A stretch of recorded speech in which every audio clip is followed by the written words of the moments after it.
like we are about to get started. Thank you for coming. Just to check, this presentation is Beyond Inclusion, Cultivating a Sense of Belonging Through Making. And yes, we will be doing making. Most of you probably saw a lot of the arts and crafts stuff, so hopefully you can get your creative hat on, and we'll go ahead and do that. So before we get started, let's see how we're spread out. I want everyone to get into groups of about 10-ish. But before we do that, what we're going to do, it's a nice way to connect. You've had a day and a half of conference, and you're probably, hopefully made some connections, but this is kind of our last thing. Hopefully you can make at least one more connection. So the way this is going to work, it's called, what I like to call it, the popcorn connection. So what you do, you just pick someone in the group to start. And you're going to share any one of these things or all, what you're excited about, something fun you're creating, making, or exploring, or something new that you've learned over the past day and a half. From there, and you can share personal stuff too, maybe a vacation you went on, maybe something that's going on in your life. So as you're sharing, and we want to do this maybe 30 seconds to a minute, the next person to go is someone that has some connection to what you're saying. Does that make sense? Questions? All right, so go ahead, maybe, every 2 tables or 3, go ahead and get into these small groups, and we're gonna do it for about 10 minutes, and we'll just make some popcorn connections. All right, everyone. I love the excitement. I love the buzz, especially at the beginning of a talk. So with all of this, does someone want to share a connection that they found with someone in here? Share connections that you found with someone in here. Yes. Crafting. You are in the right place. What else came up? Walking. I did hear everyone in this group over here could walk and they do walk, which is great. What else? 2 more. Sports. Nice. Very, very good.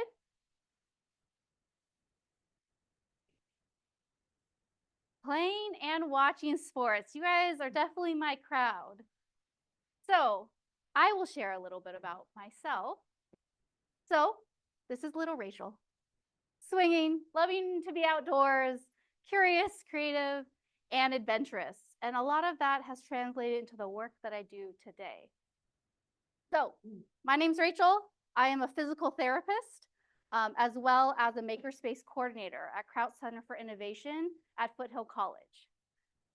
It has been the best adventure there because I just get to create every single day. And that's what I want to bring here for you. I think with this, a lot of the talks that have gone on, it's about inclusion, talking about belonging, but a lot of this information, how does that translate into our classrooms? How does that translate into the things we enjoy doing? So a lot of the conversations I heard was about either movement, so creating, different things through sports, making things, and there's a little bit of creativity in everyone, no matter what you say. So with this creativity, I want you, from your groups, pick someone that you had a connection. So there's at least 2 people probably that you connected with. I want you guys to pair up because what we're going to do right now is create a sticker for your partner. So we're going to be practicing empathy interviews. And this could be for anything. So find your partner, ask them questions. And it doesn't have to be about work or the last couple days. It could just really be about anything. What you like to do, family, hobbies, the crafting, the sports. So find that partner. And then once you kind of have that draft of the idea, you guys can come to the table here. And we have these 2x2 stickers all cut out. So you will actually draw, cut, create. There's some stickers, there's some tape. And we're going to spend about like 10 minutes on this. So think about maybe 3 to 4 minutes of drafting that, interviewing each other, and a few more minutes. If we need more time, we have it. And then you'll create a custom sticker for your partner. All right, does anyone want to show off the sticker that they got from their partner? I mean, I guess I should say who wants to, because there's a lot of excitement. Yes. I like mine a lot. My partner Bethany made this for me. It's a heart and all people holding hands coming together and like some squiggly lines, which represents my heart, wanting to help people, why I'm in this career that I'm in, inclusion, bringing people together. And I was talking to Bethany and saying I've worked 20 years prior to this completely different in broadcast television. And so a winding road is how I found my way to Special Olympics inclusion, but super happy and glad that I'm finally here and in a capacity where I can help people for my job. It's really awesome. Thank you. I realized this sticker was All right. Who else has a sticker to show off? All right. For our virtual listeners. All right. So he found out my favorite color is orange. Of course, it's orange. And then I'm also a Swiftie. So it has Swift on it with sparkles and a star also because I'm a star, he said. My Swiftie sticker. Awesome. All right. One more. Right here. Okay. I have a 3D sticker. So she captured my love for nature because we love hikes. Our family loves hikes. And then she represented the love that I have for my family and for the things that I do in the bottom. So proud of what she made for me. Amazing. How did you guys feel about that exercise? Yeah. What was challenging about it? Yes. Limited art skills. Limited art skills. Yes. Yeah, getting to know someone in such a short period to do something that represents the size, the constraints of the actual piece. All right, what did you like about it? That it was short? Yeah.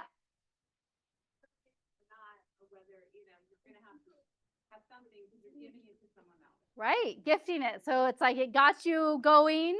Had to push a couple of you. You guys were interviewing and getting to know someone, even in that short period of time, and able to encapsulate it on that sticker.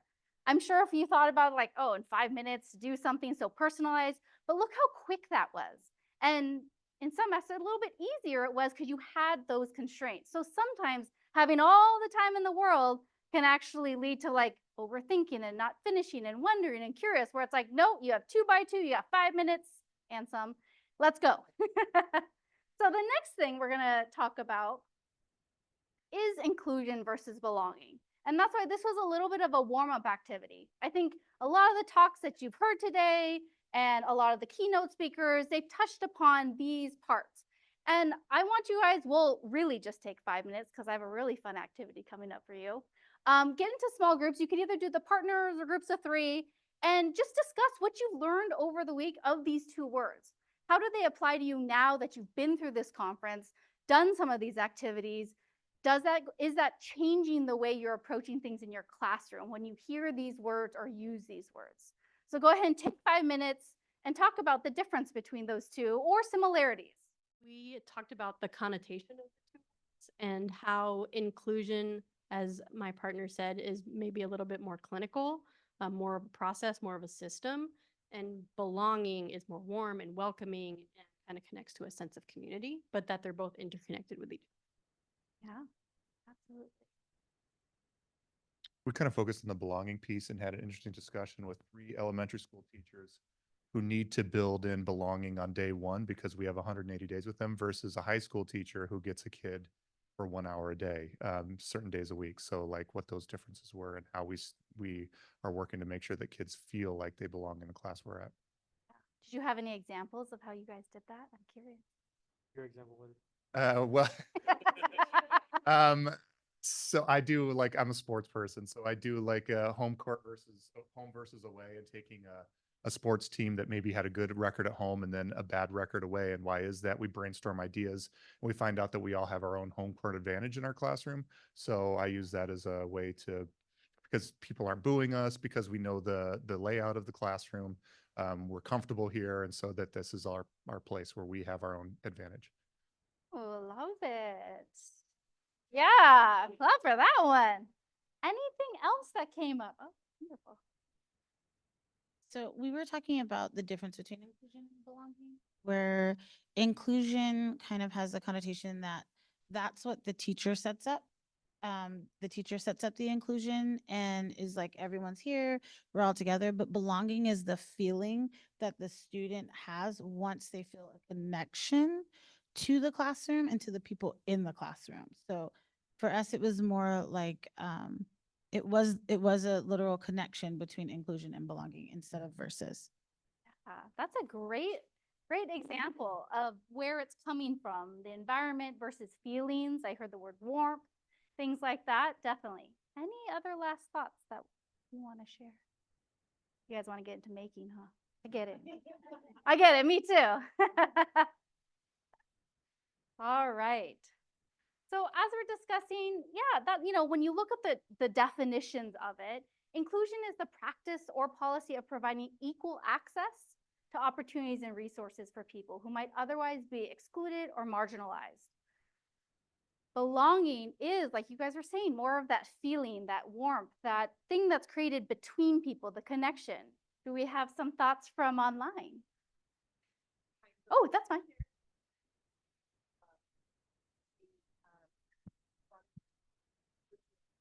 Veronica from Virtual Audience says, I agree they are interconnected, the classroom environment and how that make our student feel.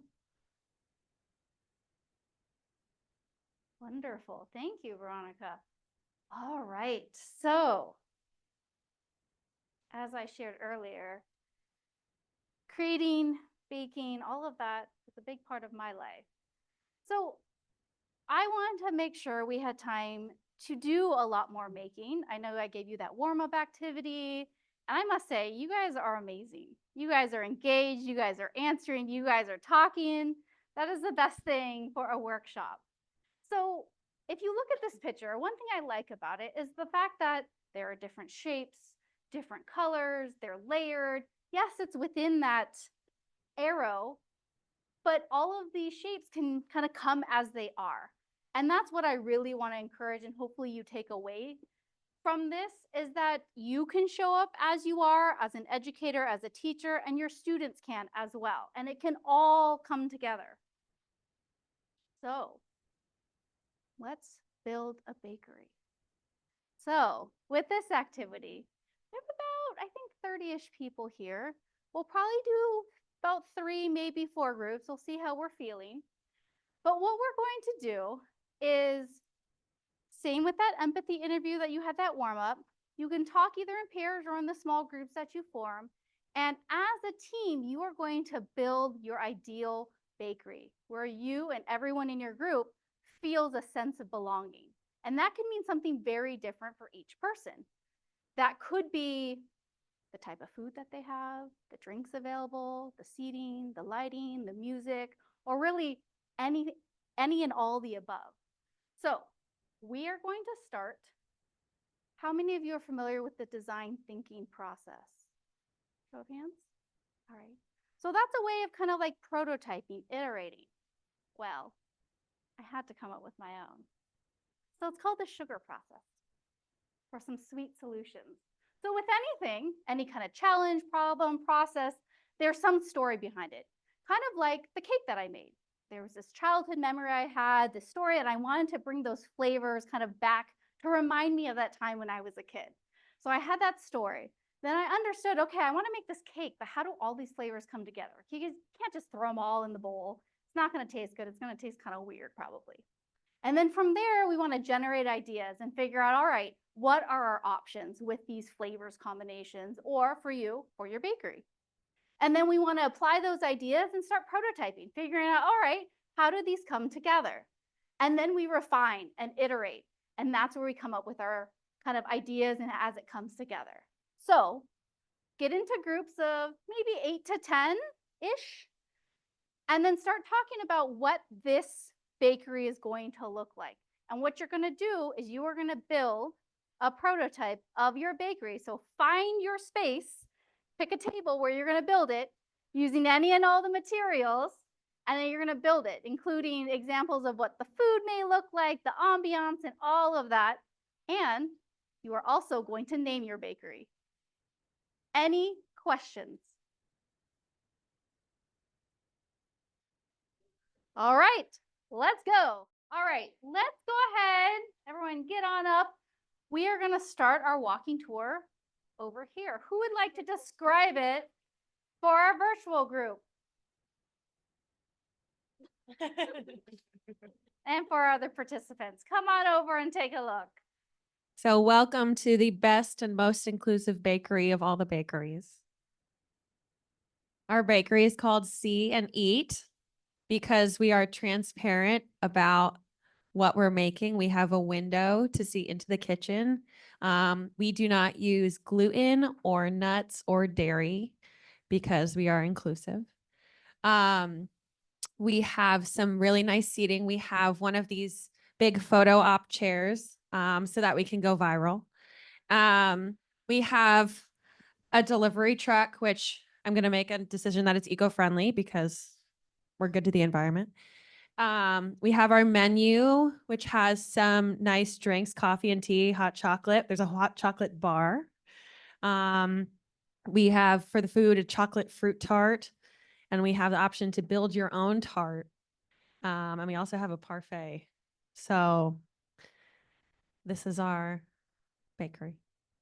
Yay, wonderful. I love it. The menu and all. All right, let's go ahead. Let's see, where's our next group? Right here. Where's this group? Who wants to describe your bakery? Come on over. So we have the Cozy Dog Cafe. So it's pet friendly. You can bring your pup. We have human treats and pet treats.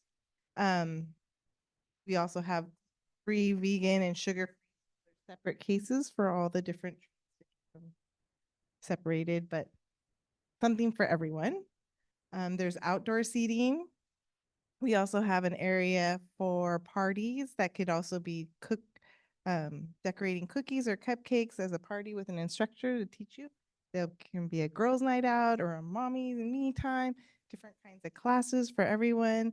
We have a cozy area to make it sensory friendly and a little area where people can design their own cakes or cookies, coffee, tea, water, and little cozy nook areas. So there you can be together or you can have your own quiet space.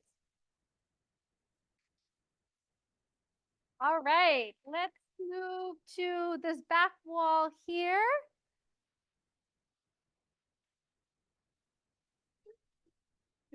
Who would like to share?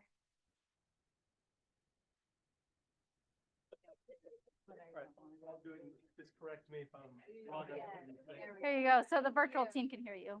So I'm the one person in the group that's not a teacher, but I went along with it because it sounded great and I was outnumbered. So mainly teachers here. So we decided to call our place the Teachers Lounge Cafe. And it is a spot for teachers with some parents allowed if they know someone. But basically, so it was very school teacher themed, and this is like our community board that we would have up in the shop. And so you can see a little bit of what we do. It's cookies, drinks, snacks.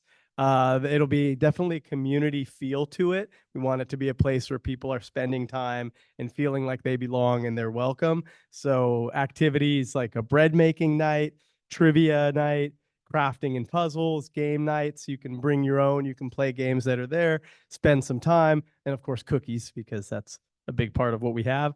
On this side, you can see there are a few different examples of some of the cookies we have. Our summer break cookie, which has all types of goodies and surprises and is bright and lively. And then our celebrate cookie, which is going to be very colorful, I would presume, and a lot of sprinkles and deliciousness as we're celebrating inclusion in all things that we do. And then, of course, you got to have some good drinks. And so we kept this on a school theme as well. IEP prep That's going to give you the energy to get through the day and get going. And then at the end of the day, you might need some IEP recovery. Feel free to add whatever you choose to the coffee. Conferences, we have it the double double when you need something a little stronger. Your vacation themed drink, anything tropical, spiked, of course. And then a mixology, kind of a maker's space with the drinks where you can make your own. And so that was just kind of the creativity that we had here of making this space ours and making it feel like it was community, all on the school theme side of things. I love it. This theme is fantastic. All right, last group.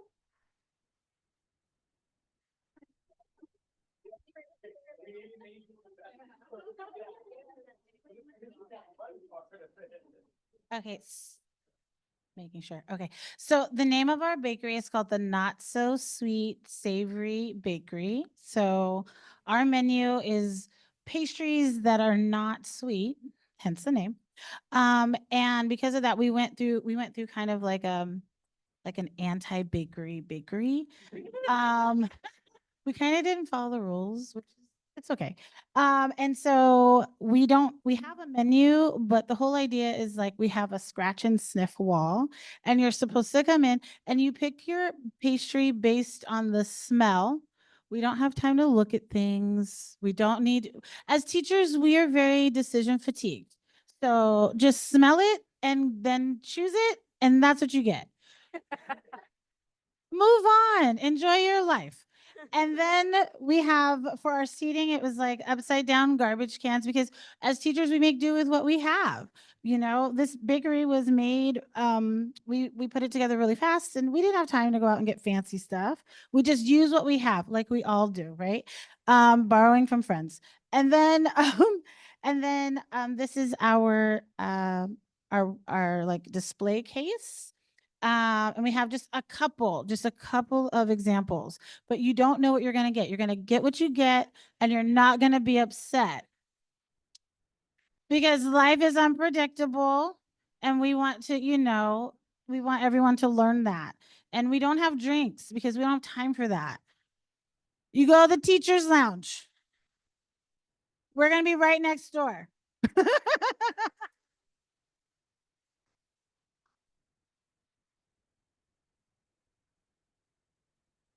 Thank you all so much. Go ahead, go back to your seat. We'll just wrap up. That was amazing. Look what you were able to create in probably less than 10 minutes in reality. We really went through it, but the discussions that you had, the creativity that you did, especially at the end of a conference, sometimes we're kind of going on the downslope, but here you are creating some bakeries that would be nice if they, came to life. So really, a lot of this comes down to looking at the power in making. Look at the activities that you did when I gave you the time constraints of like 5 minutes, 10 minutes, how much you created just in this 75-minute session. I wanted to inspire you to hopefully be able to do these mini lessons in a variety of ways in your classrooms, or honestly, if you need a little break, you can create your own stickers. You can create a little model if you want to do it. You can think of these fun things of the teacher's lounge and the types of drinks or the anti-bakery kind of concepts and ideas. It's very fun. It's very imaginative. And it was so quick and easy. And it was things that you probably have at your desk or in your classroom. So one of the things I wanted to quickly share is if you haven't heard a project invent, let's go ahead. All of these we'll have links for. And let's go ahead and close this quickly. I know how to. I'll make sure I get you all links. But Project Invent is basically like an innovation challenge for high schools that I recently learned about, where high school students are making something for an adult or child with a disability. And so they get the support from industry experts, and it's a really great program. So if you are high school or if you have a student that may benefit from something like that, definitely look into that. Again, just a reminder, things that you could do in the classroom. Very fun, simple, unique things. For you elementary school teachers, you probably already have this, but honestly, high schoolers, grab some of these things as well. So any, well, maybe 2 pearls of wisdom that you took away from today? What was it? Oh, quit your job. Okay, let us know when you open that business. We are looking forward. Yes. Yes, we can do a lot, or kids can do a lot, even with those limited resources and constraints. So if you want to keep the conversation going, you can either scan the QR code now, or I'll give you guys the web address that you guys can kind of connect with. And the last plug I want to do, I also work at Krause. Oh, I'll put this back up. Krause Center for Innovation. So if you haven't been there yet, it's at Foothill College. I'm the Makerspace coordinator there. We have certificate programs, and you can use the Makerspace for free as long as you have a student ID. You don't have to sign up for any classes. You can come hang out with me. We can make all sorts of things. So I really encourage you to check that out. And here's my contact information. I'll be hanging out. Yes, we'll get the QR code back up. If you guys have any questions, I'll be hanging around to clean up. But thank you all so much for participating and being the best audience.